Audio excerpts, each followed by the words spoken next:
for me, growing up in a Chinese household, community was so strong. So as I grew up, we were always surrounded by community, relatives, constantly like parties, gatherings. The way my family survived was everyone would chip in for, say, someone has a business idea, someone wants to start a supermarket. I feel like everyone was constantly supporting each other to survive. Now, for us, we have chosen family. We have our communities where we survive through mutual aid. But when it comes down to like retirement or our lives later down the line, we need to create a foundation for ourselves, create that, like the idea of the nest egg, the safety net. And it starts with like learning about personal finance and how to save, how to budget, and then have it grow from there. If you want to help others, you have to like have your own foundation set up first.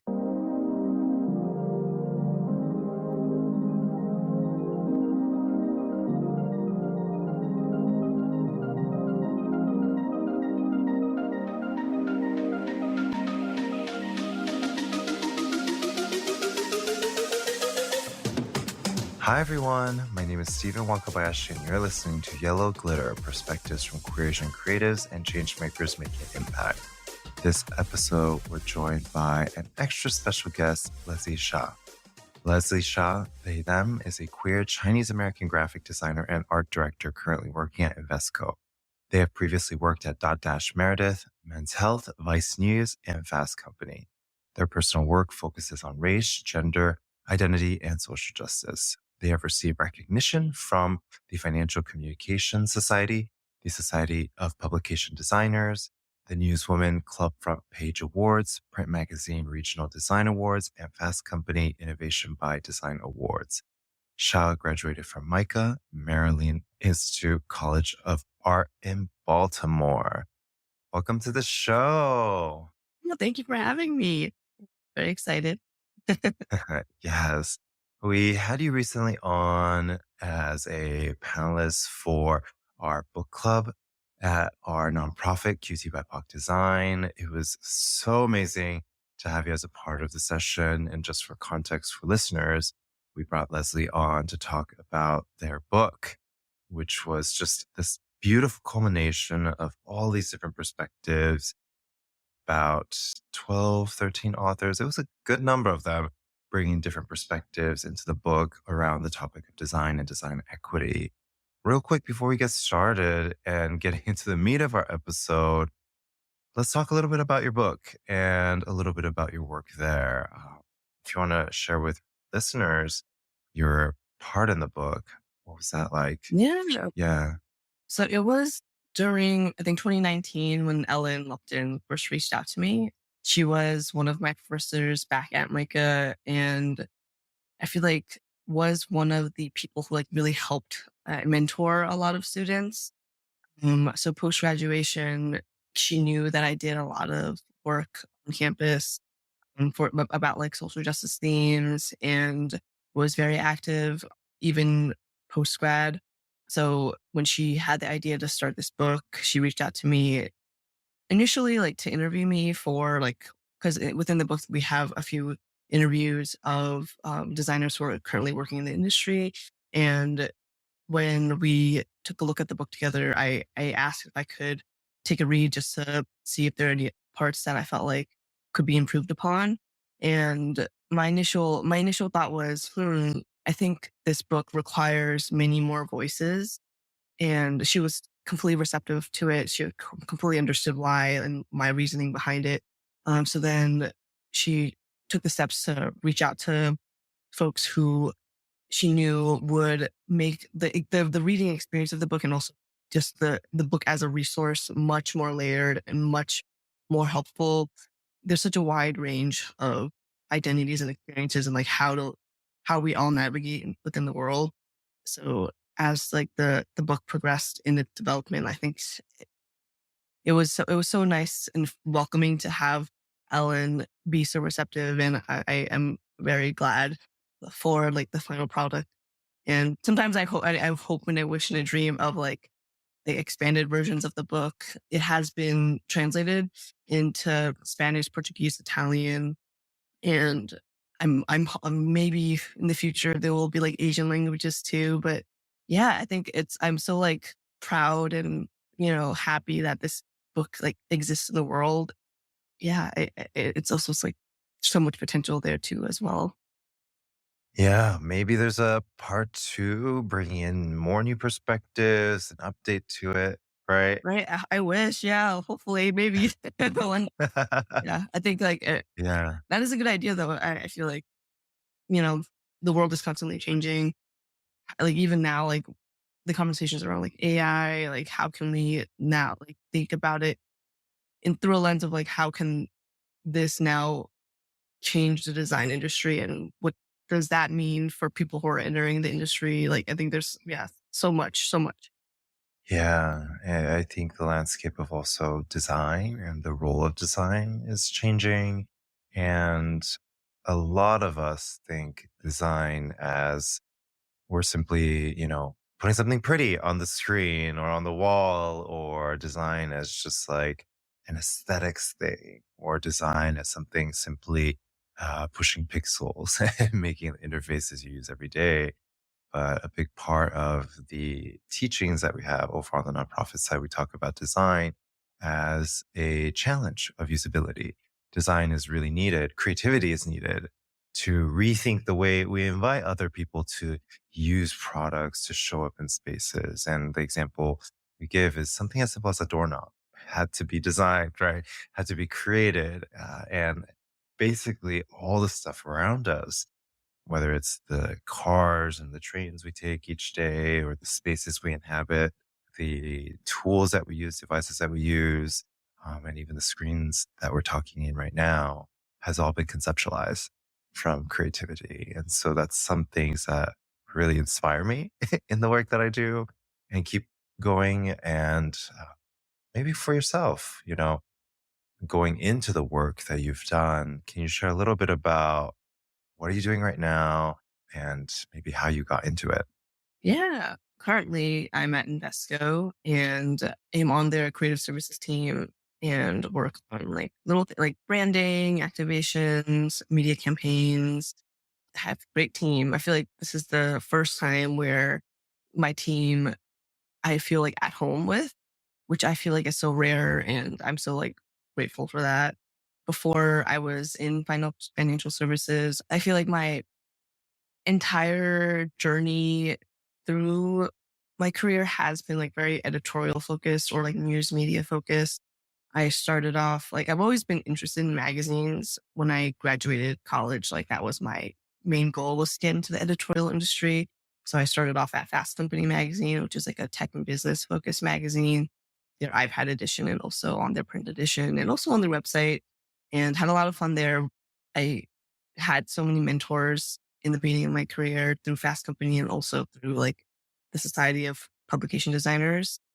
But I transitioned from there to Vice to work on Vice News, primarily on their website, which was vicenews.com. That was like a supplementary to their daily news show on HBO. And I learned a lot there. They moved extremely fast. I also learned a lot about the ethics of journalism, the ethics of photojournalism, and just like my role as a designer and art director on that, curating what content accompanies like extremely heavy stories and my role in like showing faces, showing trauma, showing different elements of like these stories and like how to shape the story so it becomes like easy to receive by readers, but also still like humanizing people through these like experiences as well. And then while I was there, I feel like I made the decision to want to take a step back. And then wanting to go back into editorial design. I feel like news design is so important, but I think it was a bit heavy on my heart a little bit. And I transitioned back into editorial through Men's Health. And I feel like I learned how to work really fast at Men's Health. We had a monthly magazine, and as the associate art director, we were producing so much content so quickly all the time.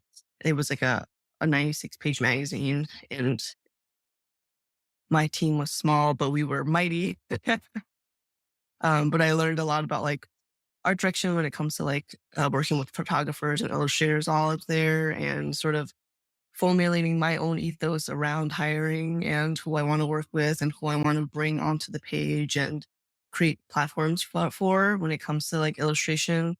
And then also thinking very critically about how we want to shape these stories through illustration, like how to shape different concepts and ideas. But I feel like with each of one of my jobs through my career, like I've learned something that became like very formative for me. But then I guess like the through line that ran from all of these jobs was also like while I was learning, I was also like earning money and learning how to save that money, I guess. And I became very interested in like personal finance. So then when a job posting for a magazine called Millie popped up, Millie is a finance magazine for women. I was like, this is like the perfect intersection of the things I'm interested in, like editorial design coupled with like learning how to save and invest. And I was like, okay, I would like to join this team also, probably also because I felt like I've always been interested in like service, or whenever I create personal work, wanting it to serve either like a younger version of myself, or like who am I trying to like help educate or like provide insight to. And I was like, okay, like Millie Magazine would be perfect because this is also something I'd be interested in like their content. So I joined their team, and also I feel like I learned so much through this job. I think partly about like the politics of like corporate life. It was at the peak of the pandemic when I joined, and I feel like that was such like a learning experience for everyone who everyone working in like corporate at the time, or just I mean the entire world, right? But from Millie, I was like deep in finance world, and then transitioned over to Invesco after, because I was like, this feels natural. Yeah. Yeah. I feel like there's so much to unpack there. Maybe just going one at a time. Speaking about Vice News, I actually really love the work that have been published by Vice News, especially as it pertains to those, like you mentioned, tough topics. I had watched a ton of their stuff on YouTube, the longer form videos. And especially as it pertains to, why don't we pause here for a minute and talk about, but this duality between social media, right? Where everything is trying to be like this 10, 50-second bite size reel, and the duality between longer form media, documentaries, and even books, right? Mhm. That go in depth into these tough topics. And I think we're in such a weird era now Yeah. with media that, you know, it's just a headline. People aren't reading even the articles that are behind the headlines. And a lot of misinformation Hmm. is spreading quite rapidly. You see statistics going up and up and up because people aren't actually going into the complexity of the issues, but rather trying to extrapolate this surface level, whether it's rage, anger, sadness, contempt that comes out from it, which in turn turns into like clickbaity material. But just curious, your experience there. You mentioned a little bit about being equitable with art direction and the designs and the work and curating content to support the materials in equitable fashion. What is that like? What does that mean? Yeah. I mean, it was a lot of like communicating with the journalists. Hmm. What is the root of the story? What are we trying to say? Who are we trying to represent? And I think with news, it also, the impartiality of it, I feel like it gets hard because oftentimes there's more than one way to like look at something, right? And your role is to try to sort of help define and make things more easy to view. But I think at the same time, it's hard because of the fact that, especially if like we don't come from the specific places that these stories are being told, you have to be very, very clear. You have to tell the stories from like the eyes of the people. And I feel like our correspondents who go like feet boots on the ground are, interviewing folks, putting their lives at stake. Like I've always commended them for that. And it's such a hard job, extremely hard. I feel like I often, like, whenever our correspondents would come back from literal war zones where they were wearing like bulletproof vests, like we had a cage in the office for the bulletproof vest. And I feel like every day going into the office was very humbling, knowing the role that we all had in making sure that the narratives that we tell were true, making sure that the stories did everyone justice, right? So humbling, but also so intimidating. I felt like, yeah, every day was like a new challenge. But I think such a learning experience as well. Yeah. I think that's a little bit synonymous with also your work, right?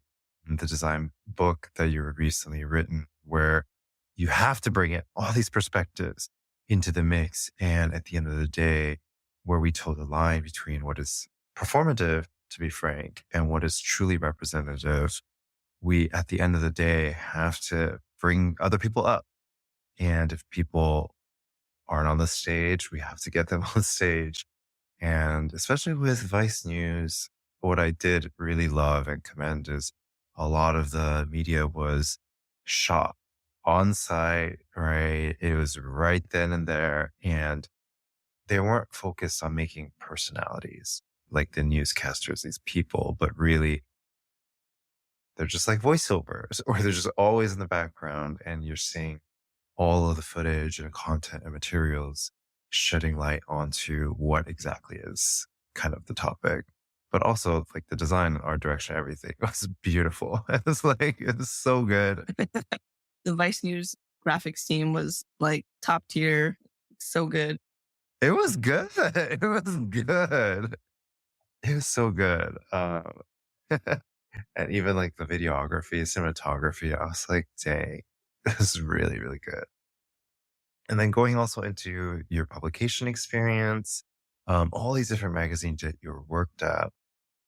I mean, let's sit here for a second. I'm just curious, especially as it pertains to content, right?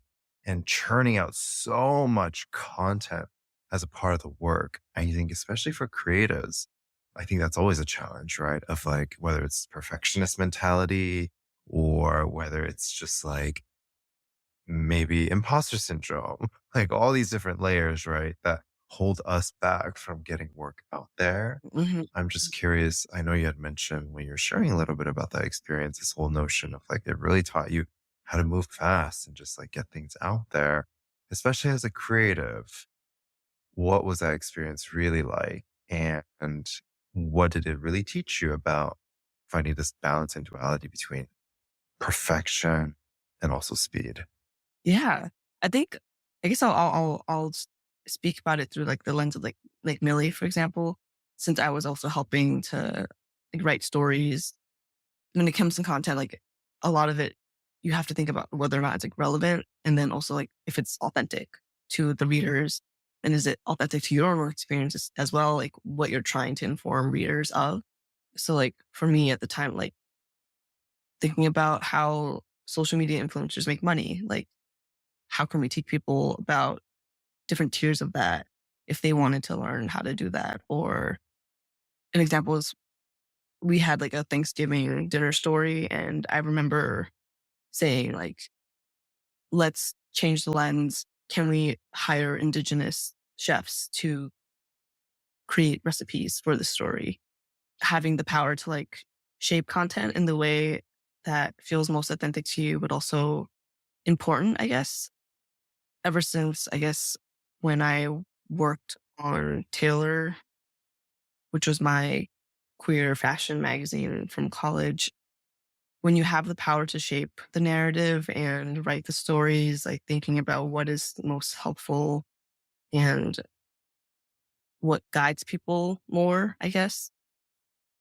Yeah. And I think a lot of that, I guess, was also when I first started interning at magazines in college. Like, I was super interested in masculine fashion. So I interned at like Essential Oil magazine, Esquire magazine, read a lot of like GQ to sort of teach myself about what I wanted to learn. And I think in turn, I was like, afterwards, I was like, okay, now it's my turn to create content. What do I want to teach people? What would they want to learn? Yeah, I'm also starting to see a beautiful thread with all of your work. It's like all multi-layered, all related around stories and how we bringing people up, sharing their stories, you know. And I guess for your story too, I love the work that you're doing in the magazine, bringing up these perspectives, and then bringing you into now the finance industry. This whole notion of personal finance as really important facet of our communities. Can you shed a little bit more on what does that mean when you say it is important? Why is it important for queer folks, queer communities, queer Asian communities to even care about finance? Yeah. I mean, at the root of it is survival, right? Hmm. I think especially like living in New York City, it's so expensive. And then also thinking about things like retirement. For me, growing up in a Chinese household, community was so strong. My grandparents and their generation, they immigrated to New York in the 80s. So the majority of my dad's side of the family, they're all in New York. So as I grew up, we were always surrounded by community, relatives, constantly like parties, gatherings. But after leaving home, I feel like having to find that sense of community as well and also supporting each other, right? I feel like the way my family survived was everyone would chip in for, say, someone has a business idea, someone wants to start a supermarket, someone needs money for their pregnancy. I feel like everyone was constantly supporting each other to survive. But now for us, we have chosen family. We have our communities where we survive through mutual aid. But when it comes down to like retirement or our lives later down the line, we need to create a foundation for ourselves, create that, like the idea of the nest egg, the safety net. And it starts with like learning about personal finance and how to save, how to budget, and then have it grow from there.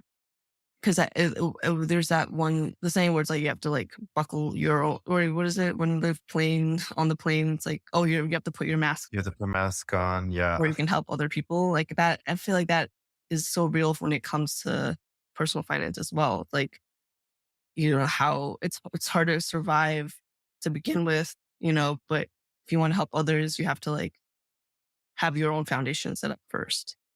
Yeah. It's interesting too, because we live in a society here, specifically as Asian Americans in the West, where we have a government that frankly really doesn't provide services Mhm. to people unless you already come with money to a certain degree, right? We don't provide free housing. We don't provide free food. We don't provide free healthcare. And everything in this capitalist economy is driven based largely due to the amount of money somebody has, how fast somebody is able to make money, right? And even when you look at all these publications, right? Like who's on the cover? If you're wealthy here in America, you're going to get on covers. You're going to be renowned for just even being wealthy. And we have this weird thing where money somehow is like on the extreme end, power, right? And status. But I guess going back to the other end about how are we surviving? how are we caring for each other? How are we providing communal care? I think finance is really, really important, especially as a language we all hold. I think the challenge, right, is it's a very icky topic because capitalism is hurting us, but yet we need to kind of swim within it to survive.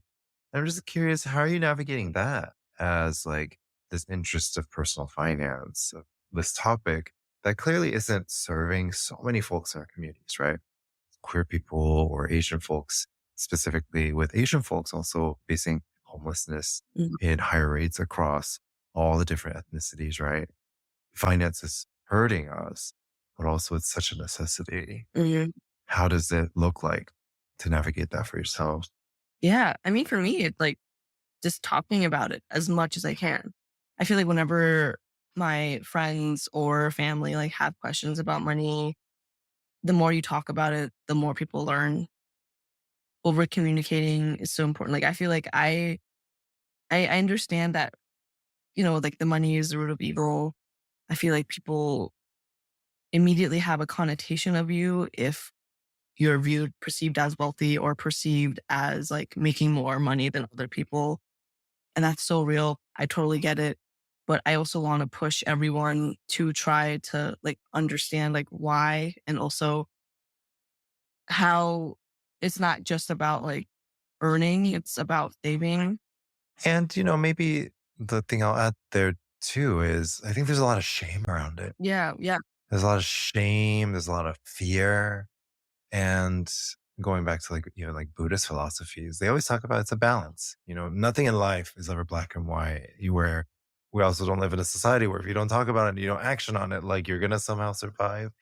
That's not going to happen. But also on the other end, amassing all of this is also not going to save you. Right. Mhm. Like all these like billionaires are creating these bunkers and God knows where. And it's like at the end, like we have to figure out how to survive as a community. But going back to your point, I think also sometimes like specifically in Asian communities, there's a lot of fear, hesitancy, shame around it, right?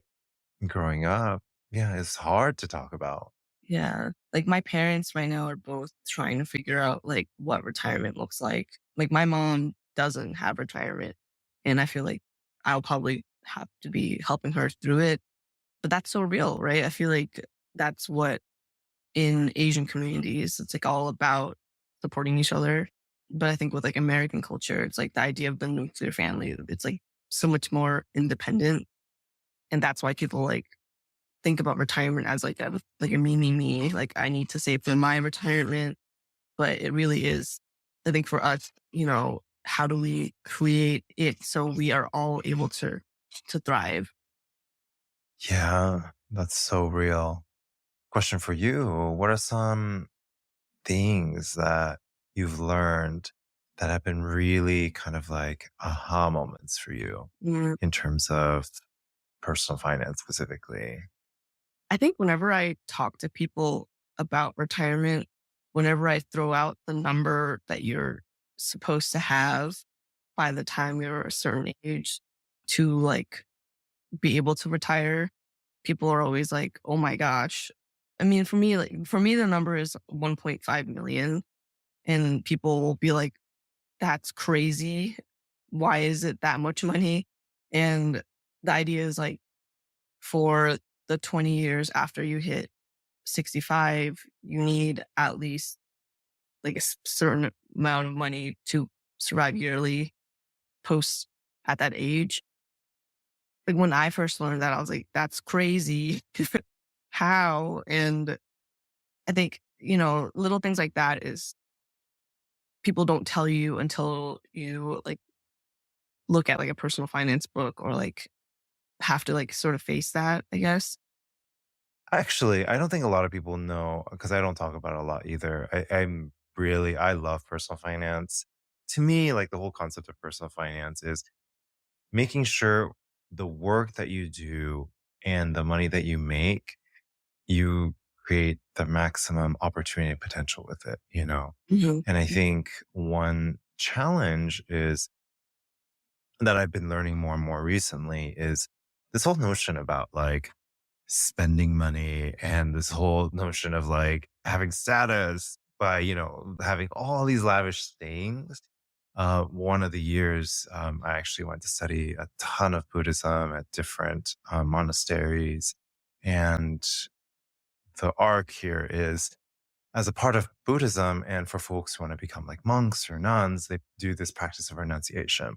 Renunciation is this giving up of every material goods and possession, because the whole belief and concept, right, of Buddhism is this belief that desire and want creates unhappiness. And the way that they've kind of come to the need of renunciation, giving up material goods, especially capital and personal private possessions, is these things create wanting and desire, right? So monks, nuns have to give up all their finances and they either donate it to the monastery or give it to other folks in their communities. But basically, they live in these, enclaves where they practice communal care, right? They sweep, they clean, they take care of the monasteries, they feed each other, and they create like kind of economy and community that is very different from these capitalistic norms. But anyway, going back to the point, I thought the practice of renunciation was so interesting because when I practiced it for the better of like a year, I was like, what could I give up? Instantly, I was starting to see this thread of how shopping and all of these things that were told across like social media channels and all these things is actually hurting our own personal finance. Oh, Right. sure. Yeah. Right. This notion that like, oh, I have to have the latest gadgets, the latest iPhone. And phones are costing like $1,500 now. It's like, no, that's right, Leslie. Like they used to cost like $100, right? $200. And we're speeding into this place where like I see a lot of people just going into massive amounts of debt, Yeah. because of the spending habits.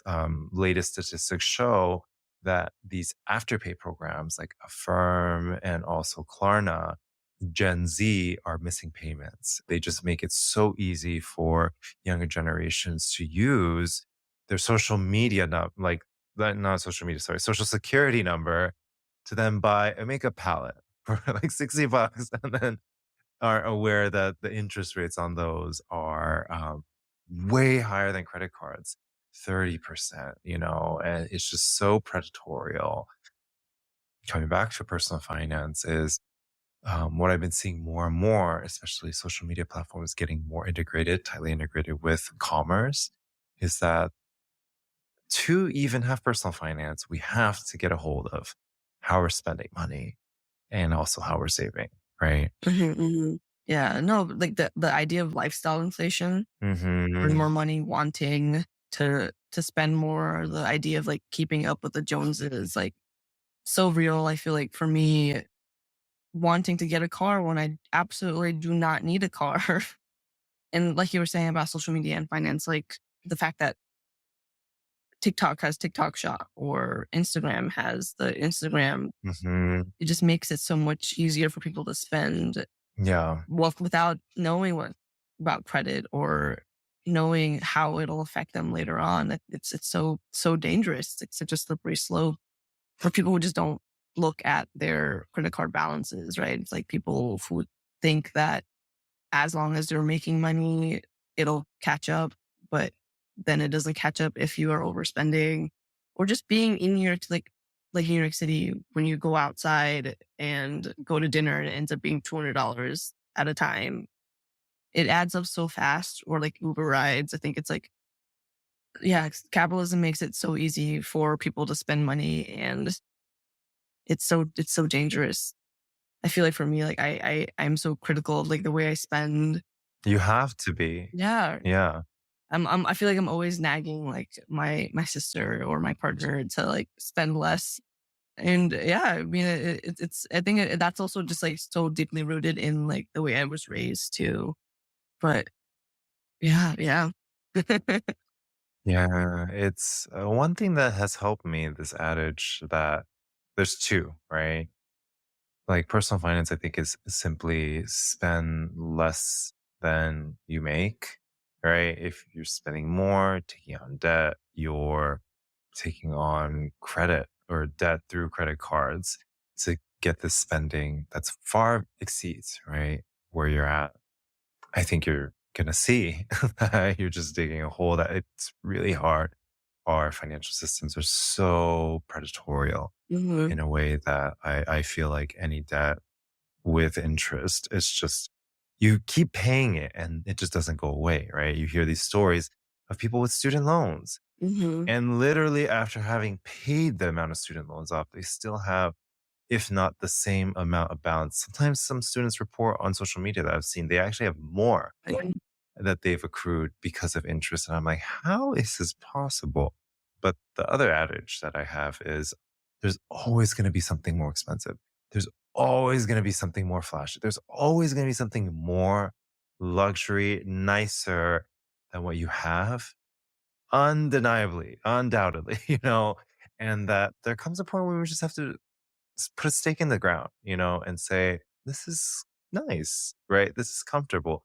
And I think going back to also the concept of mindfulness, I think doing that allows us to appreciate things more, be in the moment with some of our stuff. And like you mentioned about restaurants, yes, like easily some restaurants you go to, it's one of my biggest pet peeves. You go to a restaurant, right? And you don't pick it, some other person picks it, and they're just ringing up that tab so quickly. And then yeah, one time, $3, like, why? oh, yeah. And then they're like 4 rounds of drinks, like bottles of wine. And then they're like, okay, let's split. Each person pays like 400. I'm like, what? Like, this is crazy. But personally, I found in New York City some restaurants that I love taking people to and that are also budget friendly. The food is also good. The people who work there are great. And for me, those things are so nice. And I think it also really humbles myself and also all of us to just appreciate, and I hate saying small things, but valuable things, right? And then value is then quantified simply by numbers. Also, how many times have we gone to a restaurant that it was expensive and it was also gross, Worse when bad and you had to pay a lot of money. right? Or like any things that you buy, right? Whether it's clothes or whether it's material goods, and you're just like, it just fell apart, you know? I feel like Yeah. so I, like, am not ashamed to tell people to buy dupes of, like, luxury goods, Mhm. like, because at the end of the day, like, also oftentimes the factories that are outsourced to produce those luxury goods create the same dupe. Yeah.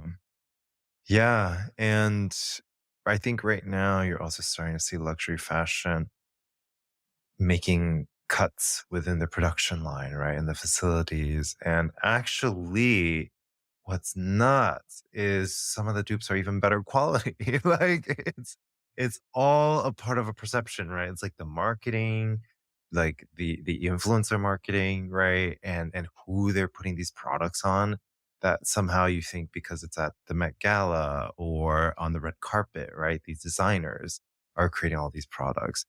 Mind you, they're doing it more so right for media, PR, marketing, and all these people see these brands. It's like, oh wow, this is so, amazing, and the price warrants it. And more often than not, they're just also poorly made, unequitable conditions overseas, low wage workers working tirelessly for hours and hours and hours. And it was another eye opening. I forget if it was an article or like a social media post, but there's this notion that this one person was articulating where even like luxury fashion isn't aimed at wealthy people, but it's actually aimed at lower income people as this means of luxury and this desirable thing, so that people are saving money to then just dump it all on like a belt or like a dress.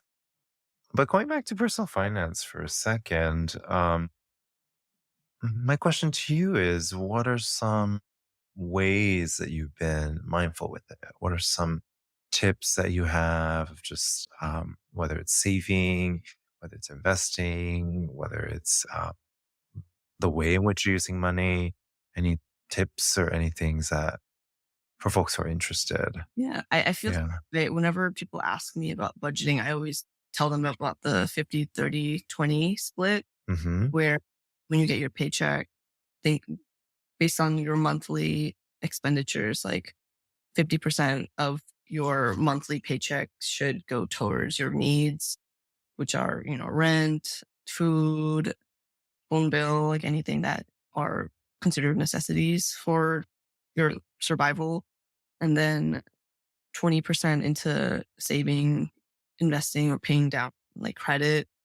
And then the 30% is for your wants, like anything that you are willing to like go out to eat or you're willing to buy clothing, but making sure that you are always having your needs met, but also working towards saving as well. And then like that 30% can go down, but should never like exceed 30. But for your savings or for your needs, like your savings, that can always go up. And you should always prioritize your savings, making sure that you have at least 3 to 6 months of when it comes to like your safety net for your savings in case anything happens, like if you get laid off or, you know, there's a health emergency.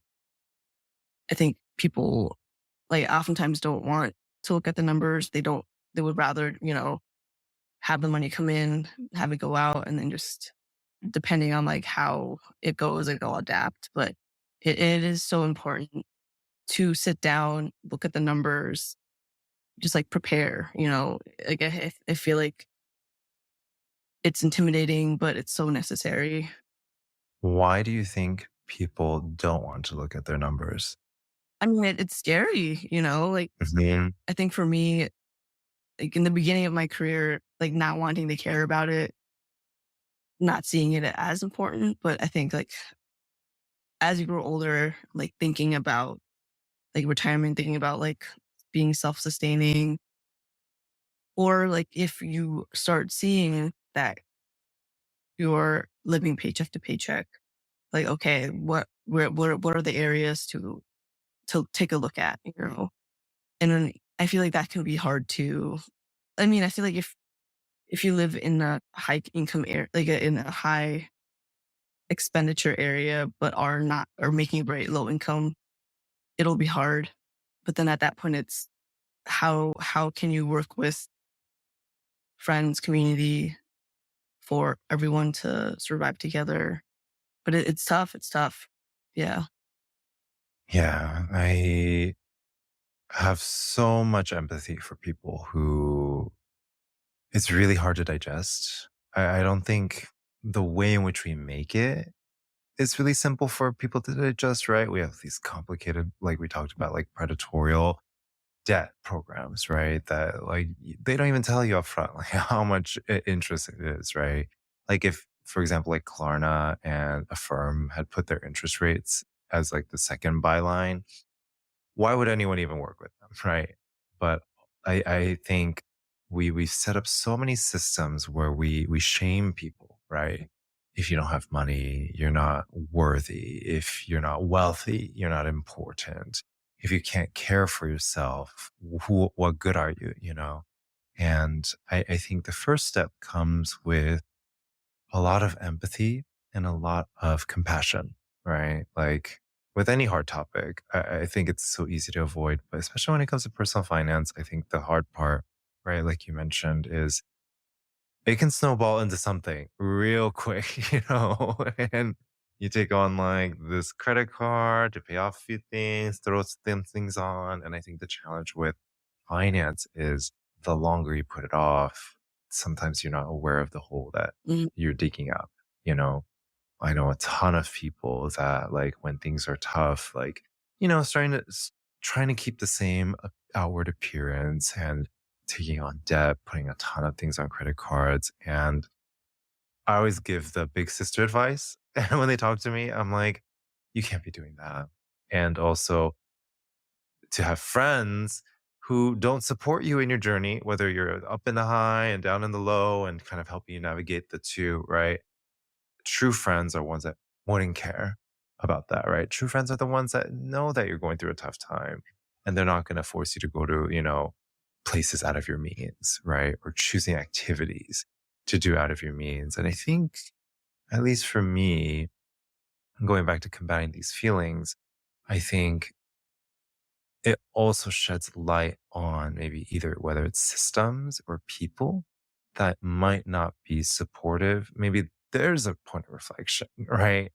And I think there's more to unpack with personal finance, especially these like tough feelings and difficult things that I think can shed light into other facets within our lives, our livelihoods, and even personal finance that could better us in the long run, right? And for yourself, maybe what's something that you've learned along the way that didn't go so well for you in the past? Or what was like a stumbling block for you when it came to personal finance? I guess taxes can be one where everyone has to like master over time, but I feel like the rules are constantly changing. I think especially for people like are freelancing, the idea of setting money aside for like quarterly taxes can also be daunting.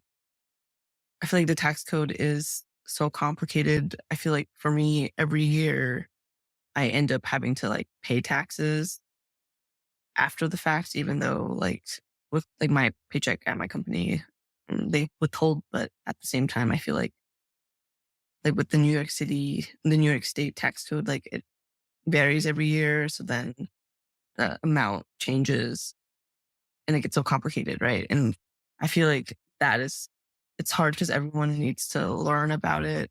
Everyone needs to master it, but also like know how to deal with like deductions, know how to like offset so then it isn't so scary, or even working with an accountant to like figure out your numbers as well. Talk about it with like friends and family. My sister and I every year during tax season, we're like, okay, what are your numbers? What's going on here? Going into whatever tax software we're using and like trying to figure out like what half these things are. Yeah. Yeah. Do you do your own taxes or do you? No, to your point, taxes have been changing so rapidly. I run a few businesses and I think especially with such a changing presidency, Mm-hmm. like the tax code and people aren't aware of it. I wasn't aware of this, right? Like the president can create like a staff that then ultimately pushes down different tax codes and what had happened during Trump's presidency is very different from Biden's presidency. And I think when we're getting into all of these oscillations with like going back to how politics shows up even, right? Like that's why tax codes have been changing so rapidly year over year is like what like a Republican party is pushing as like a write-off the next year it's gone. But then like the thing that I hate the most is that it's not transparent. And unless you have an accountant and this is their day to day, like you just will miss it, you know? And going back to the financial industry and how predatorial it is.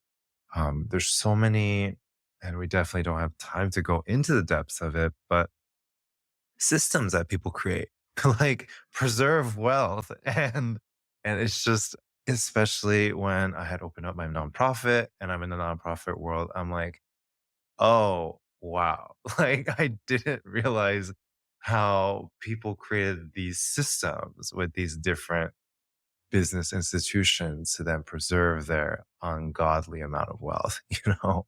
But the TLDR there is people open up nonprofits and then they just dump all this money into it and they're like, forget Roth. Like this is my own personal like Roth IRA that I can dump like millions into and you don't pay taxes on it. It's just like some insane things like that. I'm like the example too is like speaking about Roth IRA, like an investment vehicle, right? For folks listening, like they're investors like Peter Thiel, one of the wealthiest gay men who's funding the Republican parties, like he put a lot of his own Palantir stock into his Roth and that like skyrocketed. It's just like these insane things. Just like what is happening?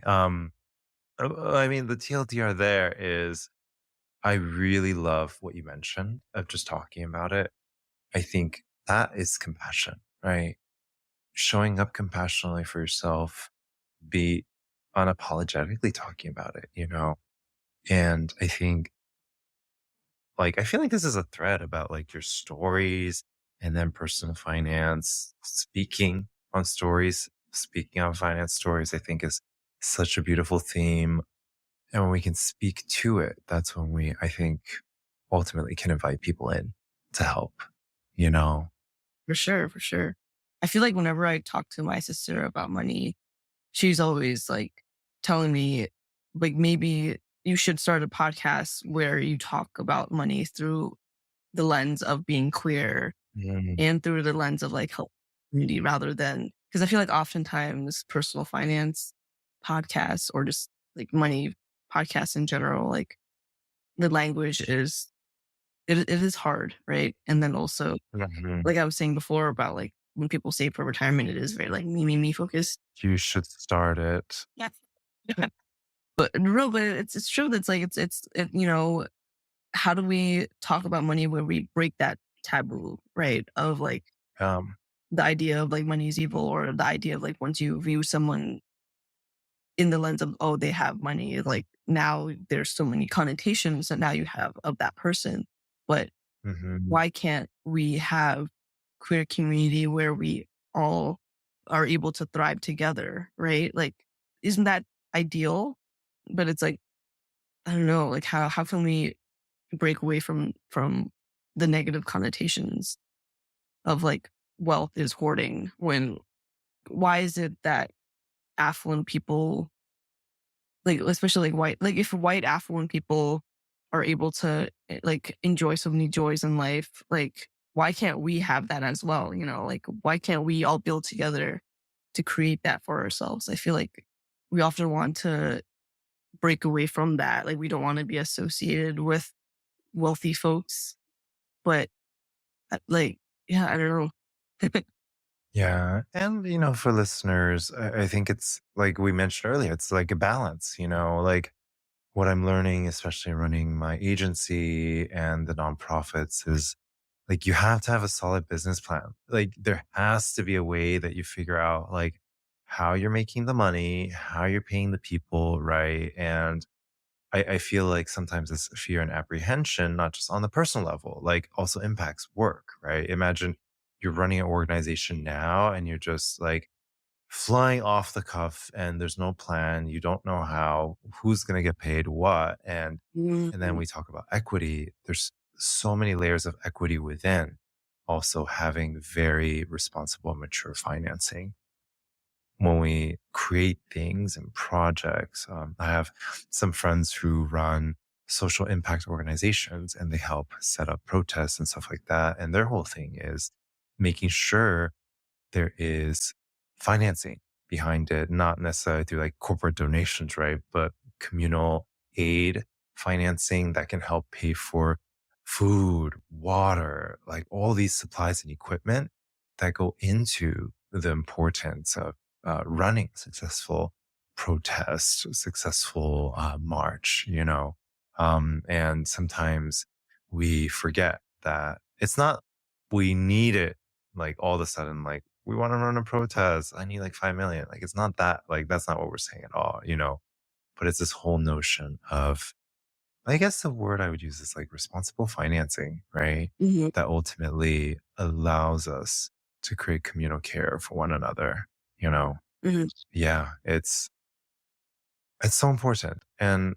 as we're starting to get towards the end, I want to touch on one more topic, which is on financing or personal financing in the intersection with our queer communities and our livelihoods. What does that mean for you? I mean, part of it, I guess, like the idea of like socially responsible investing, Hmm. like supporting folks around you, right? Like, I think for me, it's whenever like I see a friend who like shares on, like, say, like Instagram story that they need funds, like being willing and able to help folks out.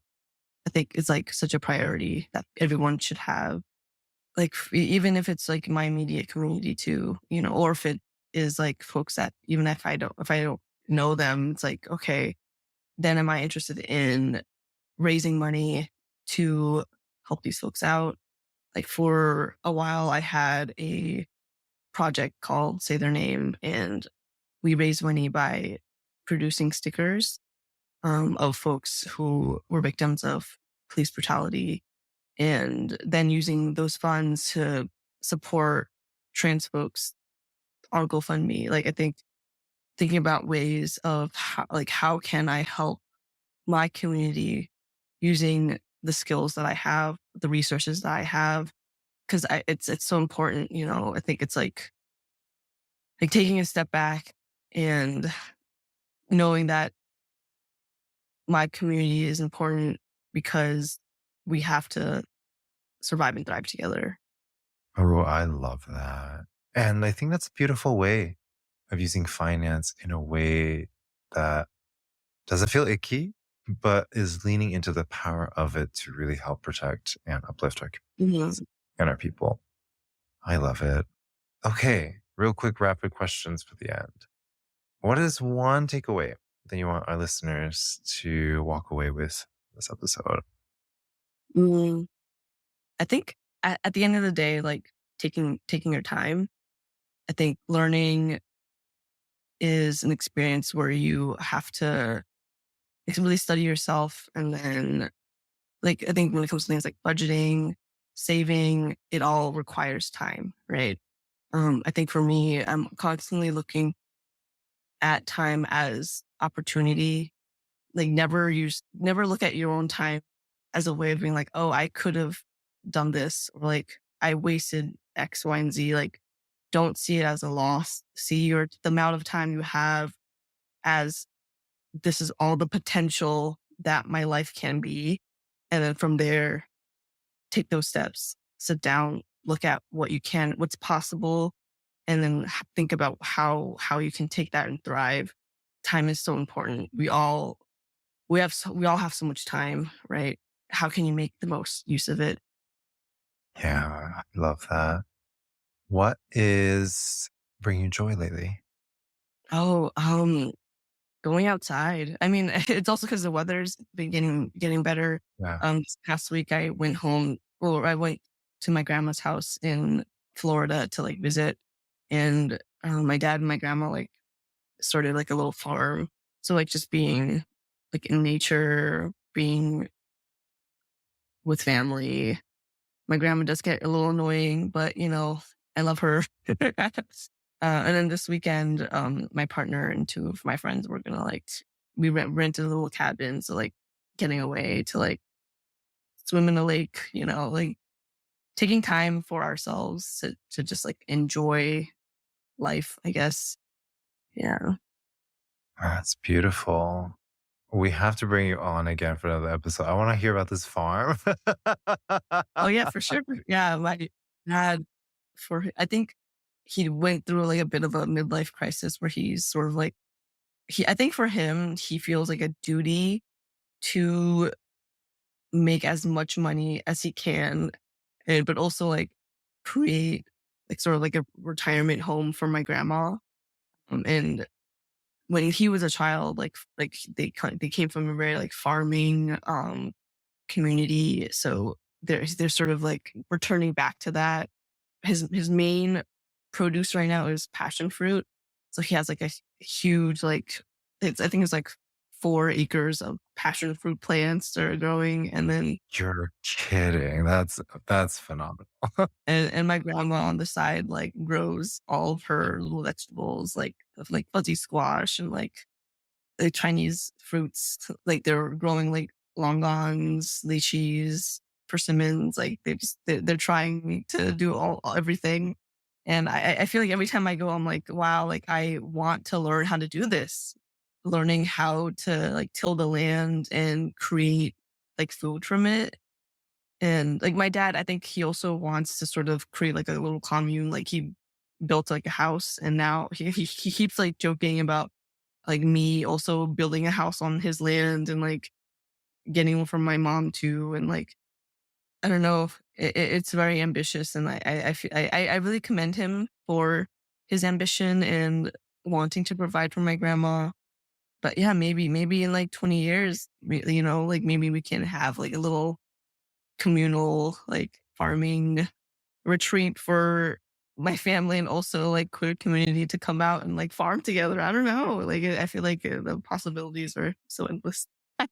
Well, that sounds amazing. And I just like, oh, like everything about that sounds so delicious. And I think it's interesting how we're seeing the world, right? We went from like, we're trying to mass produce everything at scale, all these companies, and we're like, let's just go back to basics, just grow some delicious food in your backyard and bring people you love together in doing so. That's beautiful. And last question for you. How can people find you in your work and reach out to you? Yeah. On Instagram, I'm Memoirs of a Geisha, or for my work, the Leslie Xia website, lesliexia.com. And I'm always open for emails. So my email is thelesliexia@gmail.com if anyone ever has questions. After our extra bowl talk, a few of the people in QT BIPOC like reached out to me and like we like chatted a little bit on email. So I'm always willing to chat and yeah, like offer any advice that I can. That's awesome. And thank you for doing that. And also thank you for being on the show and thank you for the work that you do. Not just some of the like beautiful tips that you shared today, but just broadly, I think you've done such a great job over the course of so many projects to uplift people, uplift communities, uplift stories, and excited to see all the other things you're going to be doing and bringing into this world. And if folks haven't been able to check out Leslie's book yet, it's called, let me make sure I'm getting it right. Extra Bold, a feminist, inclusive, anti-racist, non-binary field guide for graphic designers. Highly, highly recommend it. And for folks who struggle to read, there are a ton of pictures. It's very interactive. And it's such an inclusive perspective with so many different voices in this book as it pertains to design. With that, Leslie, thank you so much for your time and really appreciate you having Hey, on. thank you. No, thank you for like providing this safe space to like talk about things like this. Like I feel like even with QT by Clock, I feel like, you're doing amazing work. So thank you for inviting me and letting me in on this as well. Yes. And for listeners, hope you took some nuggets of wisdom from our podcast episode. For folks who want to find us, you can find our website at yellowglitterpodcast.com, where you'll be able to see show notes, additional past episodes. And if anyone wants to reach out to us, whether it is your thoughts, any guest recommendations, you can find us on social at yellowglitterpd, short for podcast. For folks who want to support our podcast, we recommend leaving us a review on your favorite podcast platforms. Review help other people find our podcast, such as this episode you heard today. And with that, thank you for listening and hope to see you again all soon. Bye, everyone.